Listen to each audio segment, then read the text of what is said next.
Bonjour, bienvenue en classe sur l'ERTM.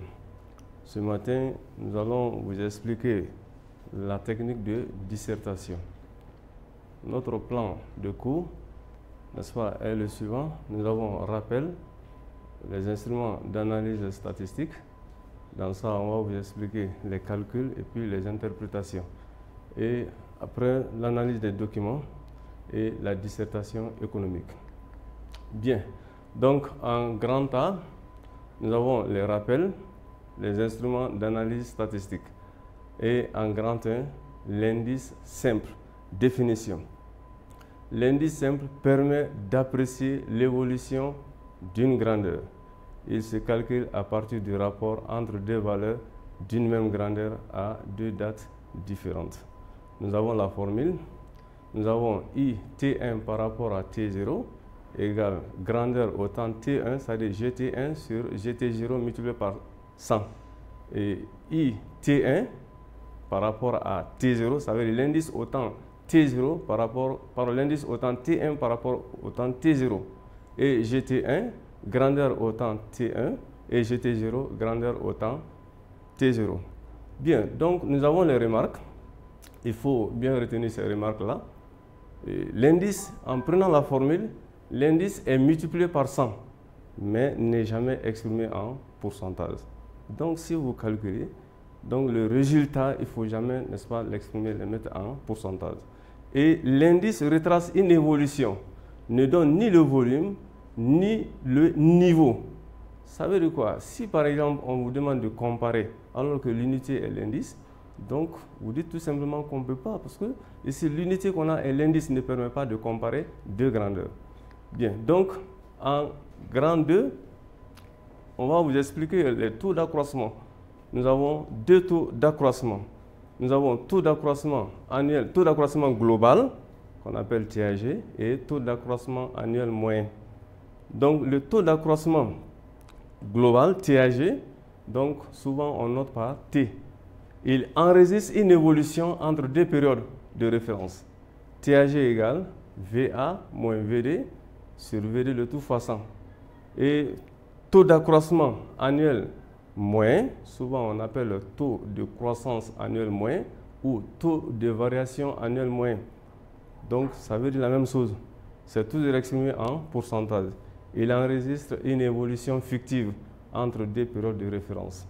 Vous avez temps égal ou T égale racine énième, n'est-ce pas, de VA sur VD moins 1. Donc faites beaucoup attention. Moins 1 n'est pas sous le radical et on multiplie par 100. Bien, donc en grand 3, nous avons le coefficient multiplicateur. En petit a, définition. Le coefficient multiplicateur est le nombre de fois par lequel une grandeur a été multipliée sur une période. Nous avons M égale, c'est noté par M égale VA sur VD. Donc VA, ça veut dire valeur d'arrivée et VD, valeur de départ. Donc, nous avons les remarques en petit b. Si m est supérieur à 1, la grandeur a été augmentée. Si m est inférieur à 1, la grandeur a diminué. Et si m est égal à 1, il y a alors une stabilité ou une stagnation.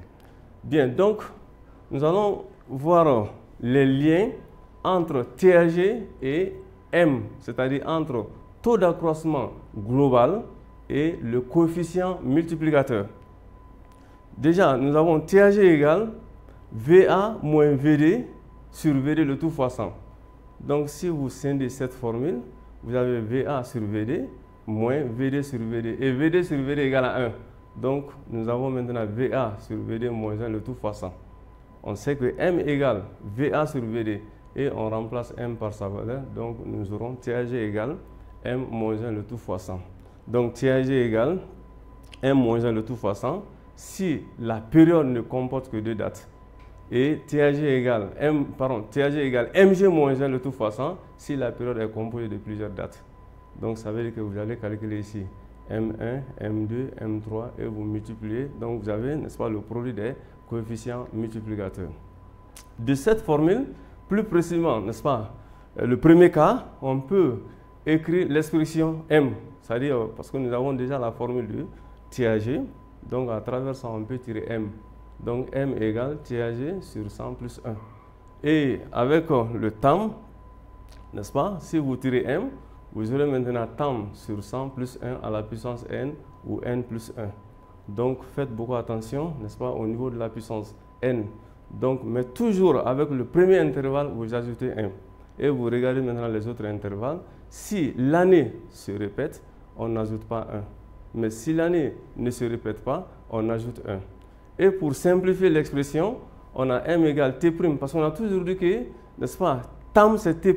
Donc vous prenez m égale t' sur 100 plus 1 à la puissance n ou n plus 1. Bien, si par exemple l'unité est l'indice, n'est-ce pas, l'indice base sans l'année précédente, je dis bien l'indice base sans l'année précédente, vous prenez m égale i sur 100.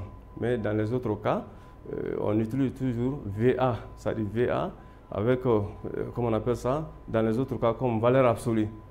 Comme valeur absolue, M égale VA sur VD. Bien, donc en grand 4, nous avons la part.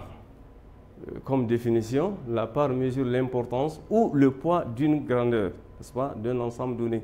Elle est exprimée en pourcentage. Vous avez ici part égale sous-ensemble sur ensemble le tout fois 100. La part est encore appelée pourcentage simple, répartition, proportion, poids ou l'importance. Chaque fois, parce que si on dit l'importance, voilà, c'est la part.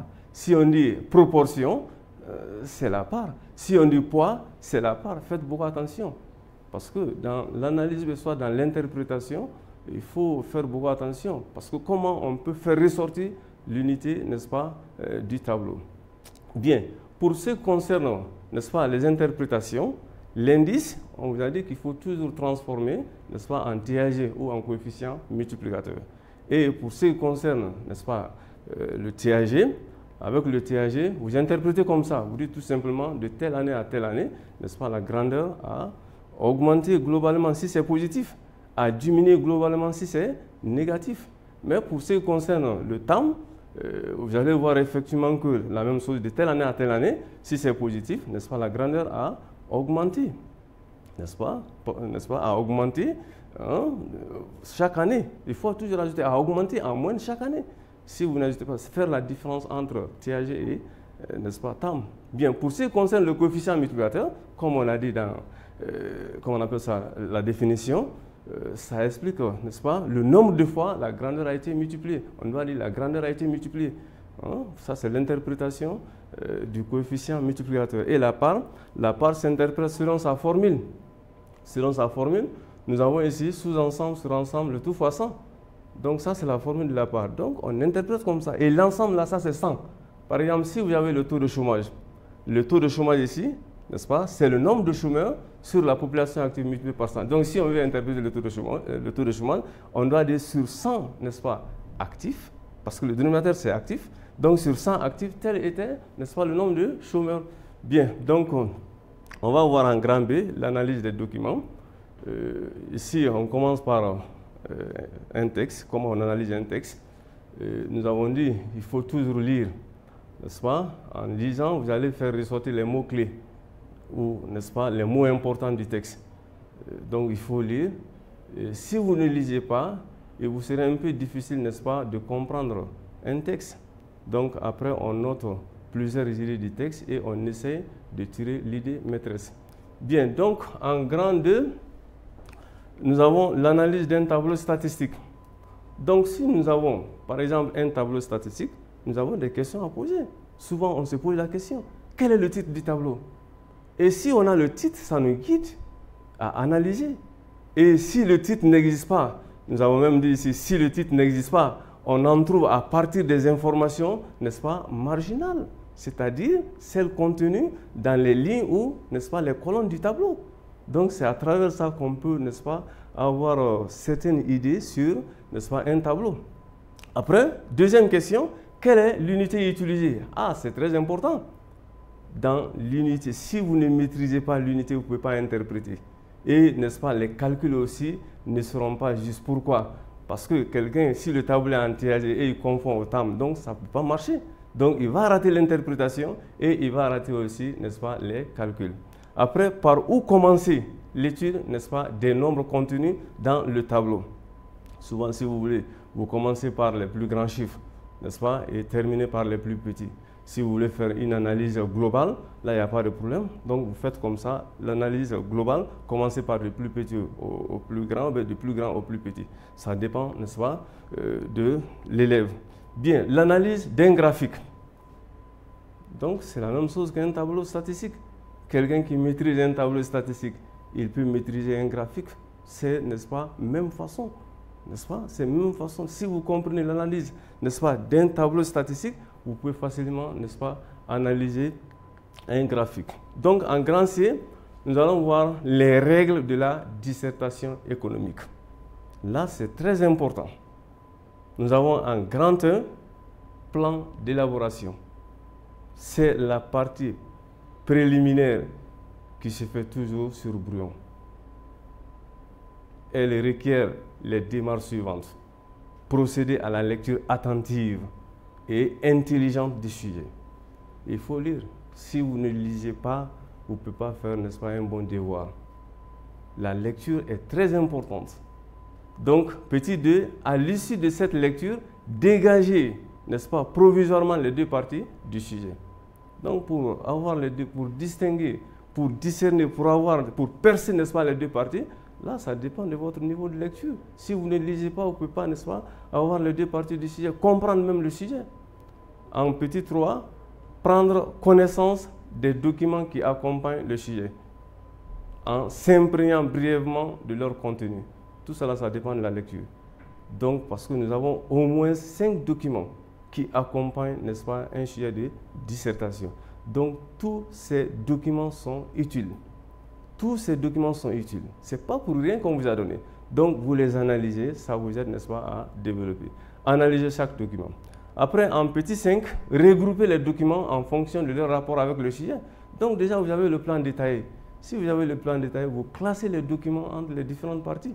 Et en petit 6, établir le plan détaillé en éclatant les deux parties du sujet. C'est comme ça. Si vous commencez, vous allez, n'est-ce pas, sur brouillon, essayer de mettre les différentes parties, comme la première partie, deuxième partie, vous détaillez très bien, n'est-ce pas, grand A, petit 1, ainsi de suite. Donc, si vous détaillez très bien, le développement sera très facile. Et rédiger l'introduction et la conclusion, n'est-ce pas, sur brouillon. Sur brouillon. Rédiger l'introduction et la conclusion sur brouillon. Rédiger le développement en suivant le plan détaillé. Un élève qui a bien détaillé le plan, n'est-ce pas, le développement lui sera très facile. Bien, donc en grand 2, nous avons la phrase de rédaction au propre. La copie proprement dite sera rendue pour être corrigée. Comporte 3 éléments, à savoir l'introduction, le développement et la conclusion. Le développement doit être rédigé conformément au plan détaillé. C'est ce que je vous ai dit. Si vous avez bien détaillé le plan, le développement vous serait très facile. C'est la partie la plus facile. Pour un élève qui a bien détaillé son plan, le développement lui sera très facile. Bien. Donc, en grand C, nous avons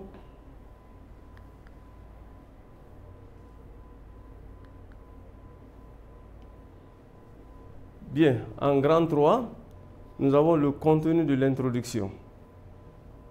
Le contenu de l'introduction, nous avons première phase, deuxième phase, troisième phase, ainsi de suite. Donc, la première phase, il s'agit pour l'élève de trouver une phrase choc. Là, c'est très important. L'introduction est la partie la plus importante parce que ça donne le courage, n'est-ce pas, au lecteur.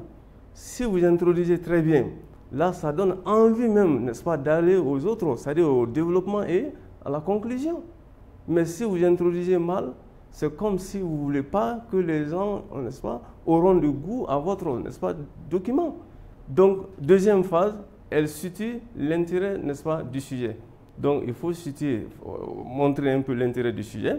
Et en 3, n'est-ce pas, elle fait ressortir la place du thème à traiter dans l'actualité, soit dans l'analyse économique, soit dans l'histoire. Donc, il faut, n'est-ce pas, toujours situer le sujet. Elle doit cerner, n'est-ce pas, le sujet avec précision, afin de fixer les limites. Donc, il faut situer le sujet dans le temps et dans l'espace. 5e phase, définir les mots-clés. Ça, c'est obligatoire. Vous définissez les mots-clés. Définissez les mots-clés. Et 6e phase, annoncer la problématique. 7e phase, annoncer le plan à partir, n'est-ce pas, de la problématique choisie. Bien, en grand 5, nous avons le contenu de la conclusion. La conclusion ici, ça c'est la fin. Répondez brièvement, n'est-ce pas, à la question ou aux questions posées, n'est-ce pas, dans votre introduction. La problématique est là. Donc vous répondez. Répondez clairement à la problématique posée dans l'introduction. Et ici, en deuxième phase, elle trouve le débat, n'est-ce pas, en éclaircissant le thème à traiter à d'autres pays ou, n'est-ce pas, au groupe de pays, ainsi de suite. Donc, c'est ça, c'est comme l'ouverture du sujet. Si vous voulez, vous pouvez faire l'ouverture du sujet. Là, ça encourage aussi, ça donne, ça met un peu le lecteur, n'est-ce pas? Ça lui rend un peu joyeux. Si un bon élève, si vous faites, n'est-ce pas, une bonne introduction avec une ouverture bien faite, là, ça donne, n'est-ce pas, je vous remercie. À la prochaine.